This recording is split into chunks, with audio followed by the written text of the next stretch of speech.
Good morning. Good morning. Is this June 1st? Yes, I believe it is. Wow, okay. So, Welcome. This is Morning Reflections.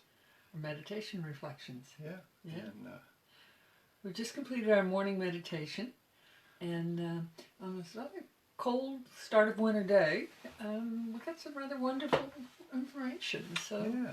Glenn, Doc's amazed at what you got this morning. Well, yeah, I right now, as most of you know, we're going through a period of chaos here on the planet. And it's the dark side of everyone and everything coming up, and we have to deal with it. And since we're all one, we're all privy to one another's vibrations, whether it's conscious or not. We have to deal with it. So it just seems to me like a sea of chaos that we want to survive, basically, and prosper, live long and prosper. But anyway, during my meditation, I was kind of caught up in that and realizing that I was being drawn into many different directions simultaneously, and where to keep my focus and this and that. Then I finally remembered something I already knew, to just be the observer. You don't have to be in the midst of it. You can just be the observer. So I withdrew, and for me, it helped to visualize it on a 3D level of actually, because part of my meditation, let me backtrack a little bit. I lift through my chakras, I light up all my chakras, and I sink into the earth and become the earth, and I could feel the vibration of that. But even the earth itself is in chaos because it's going through a transformation. Anyway, I'm feeling all this chaos going on and being drawn in many different directions. And I expanded beyond the earth, beyond the solar system, even beyond the galaxy. So I'm halfway uh, looking at both Andromeda and the Milky Way, just way out in space. This is in my mind. But I was able to leave the chaos behind and just be the observer of it.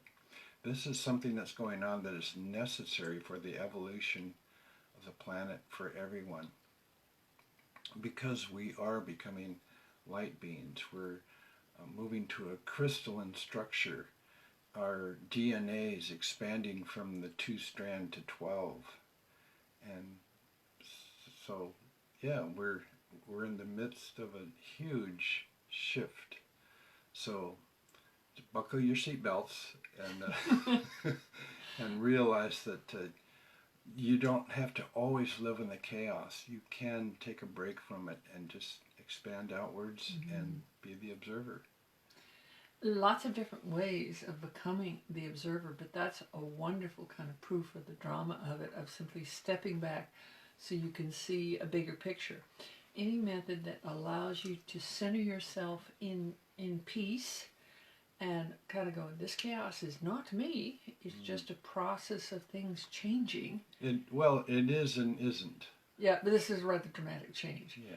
So if you come up with another technique, say meditation or focusing on something, Being in nature, that allows you to become observer mind. Yeah. I just think the metaphor you gave them kind of explained and positioned it really well, in terms of you're stepping back and you step back and you step back until you feel calm and peace, and then you're at the observer mind that can see the bigger picture. Here's another metaphor. Rather than expanding out to see the entire galaxy, you can picture yourself in a movie theater looking at the screen, then expand your awareness out to become the projectionist, watching yourself watching the screen, and even further to watch the projectionist watching you watching the screen. So whatever method works for you, is just become the observer. But the great thing about making this effort is you feel at peace and calm, and it puts a lot of things in perspective, because not only do you have all the chaos around you, you have chaos coming up inside you, things that need to be cleared. Remember, it's understanding the shadow, loving the shadow, and releasing the shadow. When you have stuff come up that you go, well, why am I thinking about that right now?